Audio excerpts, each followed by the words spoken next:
Welcome to speed news.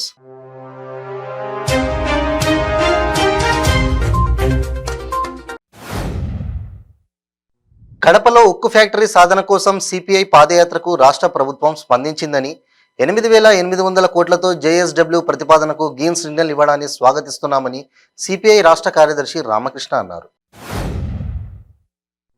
Visakha నగరంలో ఈ నెల 26వ తేదీన నిర్వహించనున్న కాపునాడు బహిరంగ సభ పోస్టర్ను మాజీ మంత్రి గంటా శ్రీనివాసరావు ఆవిష్కరించారు. ఈ కార్యక్రమం రాధారంగా రాయల్ ఆర్గనైజేషన్ ఆధ్వర్యంలో జరుగుతుందన్నారు. ఎన్టీఆర్ జిల్లా జూపూడిలో అక్రమంగా ఇళ్ల మధ్య డీజిల్ నిల్వ చేస్తున్నారు. నిబంధనలకు విరుద్ధంగా డీజిల్ నింపుకుంటున్నారు లారీ డ్రైవర్లు. ఆదమర్చి ఏదైనా జరిగే ప్రాణ నష్టానికి సమాధానం చెప్పేది ఎవరని స్థానికులు ప్రశ్నిస్తున్నారు. కల్తీ నూనెలు వాడుతున్నారన్న సమాచారం మేరకు నల్గొండ జిల్లా మిర్యాలగూడలో ఫుడ్ సేఫ్టీ అధికారులు తనిఖీలు నిర్వహించారు. ఓ వైన్ షాప్ అనుబంధంగా నడుస్తున్న కేఎస్ పర్మిట్ రూమ్లో అధికారులు శాంపిల్ సేకరించారు. పశ్చిమ గోదావరి జిల్లా పేరుపాలెం బీచ్లో ఏళ్ల తరబడి వ్యాపారం చేసుకుంటున్న దుకాణాలను టార్గెట్ చేస్తూ తొలగించారని టీడీపీ రాష్ట్ర వాణిజ్య విభాగం అధ్యక్షులు డుండి రాకేష్ ఆరోపించారు. విశాఖ నగరంలో ఈ నెల 26వ తేదీన నిర్వహించనున్న కాపునాడు బహిరంగ సభ పోస్టర్ను మాజీ మంత్రి గంటా శ్రీనివాసరావు ఆవిష్కరించారు. ఈ కార్యక్రమం రాధారంగా రాయల్ ఆర్గనైజేషన్ ఆధ్వర్యంలో జరుగుతుందన్నారు. కాపుల అభివృద్ధి కోసం ఏ కార్యక్రమం పెట్టినా ముందు ఉంటానన్నారు. ఎమ్మెల్సీ ఓటర్ల ముసాయిదా జాబితాలో అవకతవకలు, అనర్హులకు ఓటు కల్పించడంపై విశాఖ జిల్లా కలెక్టర్కు టీడీపీ నేతలు ఫిర్యాదు చేశారు. టీడీపీ పోలిట్ బ్యూరో సభ్యుడు అయ్యన్న పాత్రుడు, ఎమ్మెల్సీ దువారపు రామారావు, పల్లా శ్రీనివాస్ స్థానిక నేతలు ఫిర్యాదు చేశారు. ముఖ్యమంత్రి వైఎస్ జగన్మోహన్ రెడ్డి చేపడుతున్న సంక్షేమ పథకాలు, అభివృద్ధికి అన్ని వర్గాల వారు ఆకర్షితులై పార్టీలో చేరుతున్నారని టీటీడీ చైర్మన్, వైఎస్ఆర్సీపీ ప్రాంతీయ సమన్వయకర్త వైవి సుబ్బారెడ్డి చెప్పారు. 3.5 ఏళ్లలో బీసీలకు ఈ ప్రభుత్వం ఏం చేసిందో చెప్పాలని టీడీపీ పోలిట్ బ్యూరో సభ్యుడు కళా వెంకట్రావు డిమాండ్ చేశారు. పాదయాత్రలో వైఎస్ జగన్మోహన్ రెడ్డి బీసీలకు ఎన్నో వరాలు కురిపించారని, వాటిని నెరవేర్చకపోగా ఉత్తుత్తి కార్పొరేషన్లు ఏర్పాటు చేశానన్నారు. గ్రామాల్లోని యువతకు గంజాయి విక్రయాలు చేస్తూ వారి జీవితాలను నాశనం చేస్తున్న 6 సభ్యుల ముఠాను రావులపాలెం పోలీసులు అరెస్ట్ చేశారు. గంజాయి విక్రయాలతో పాటు పలు చోరీలకు పాల్పడినట్టు పోలీసుల విచారణలో తేలింది.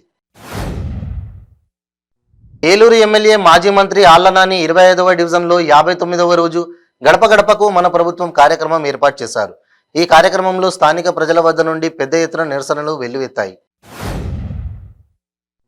తెలుగుదేశం పార్టీ జాతీయ అధ్యక్షులు నారా చంద్రబాబు నాయుడు ఆదేశాల మేరకు నంద్యాల జిల్లా బనగామపల్లి మాజీ ఎమ్మెల్యే బీసీ జనార్దన్ రెడ్డి ఆధ్వర్యంలో కోయిలకుంట్ల మండలం పొట్టిపాడు గ్రామంలో ఇదేం కర్మ మన రాష్ట్రానికి అనే కార్యక్రమాన్ని నిర్వహించడం జరిగింది.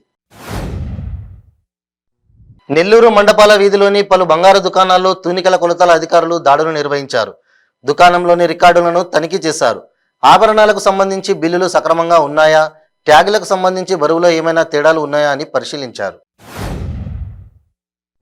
ఏలూరు జిల్లా నూజివీడు నియోజకవర్గంలోని చాట్రాయి మండలం చెనుమండ గ్రామంలో స్వచ్ఛ భారత్ మిషన్లో పనిచేస్తున్న 6 సిబ్బందికి గత 39 నెలలుగా అధికారులు జీతాలు చెల్లించడం లేదు. నూజివీడు సబ్ కలెక్టర్ కార్యాలయం వద్ద పెండింగ్లో ఉంచిన 39 నెలల జీతాన్ని చెల్లించాలంటూ కార్మికులు జనసేన ఆధ్వర్యంలో ధర్నాకు దిగారు. తక్షణమే పెండింగ్లో ఉన్న జీతాన్ని చెల్లించకపోతే జనసేన ఆధ్వర్యంలో ఆమరణ నిరాహార దీక్షకు దిగుతామని హెచ్చరించారు. అచ్యుతాపురం మండలం దోసూరు సచివాలయం, నెట్టివానిపాలెం, రావిపాలెం గ్రామంలో గడప గడపకు మన ప్రభుత్వం కార్యక్రమం ఎమ్మెల్యే రమణమూర్తిరాజు ఆధ్వర్యంలో జరిగింది. ఈ సందర్భంగా రమణమూర్తిరాజు గ్రామంలో పర్యటించి ప్రజల సమస్యలను అడిగి తెలుసుకున్నారు. బనగానపల్లిలో ఓ ఇంట్లో చోరీ జరిగింది. బనగానపల్లి పట్టణం కొండపేటలో అమ్మవారిశాల వీధిలో దుండగులు హల్చల్ చేశారు. ఇంటి తాళాలు పగలగొట్టి ఇంట్లో ఉన్న దాదాపు 40 తులాల బంగారం మరియు 3 లక్షల రూపాయల నగదు అపహరించారు. విజయవాడ టు హైదరాబాద్ 65వ నంబరు జాతీయ రహదారిపై రోడ్డు ప్రమాదం చోటు చేసుకుంది. చిట్యాల మండలం వట్టిపర్తి స్టేజ్ వద్ద అదుపు తప్పి ఆరెంజ్ ట్రావెల్స్ బస్సు బోల్తాపడ్డ ఘటనలో 9 మంది ప్రయాణికులకు గాయాలయ్యాయి. అనకాపల్లి జిల్లా ఎస్ రాయవరం మండలం కోరుప్రోలు జడ్పీ హైస్కూల్లో మండల స్థాయి సైన్స్ ఎగ్జిబిషన్ ఏర్పాటు చేశారు.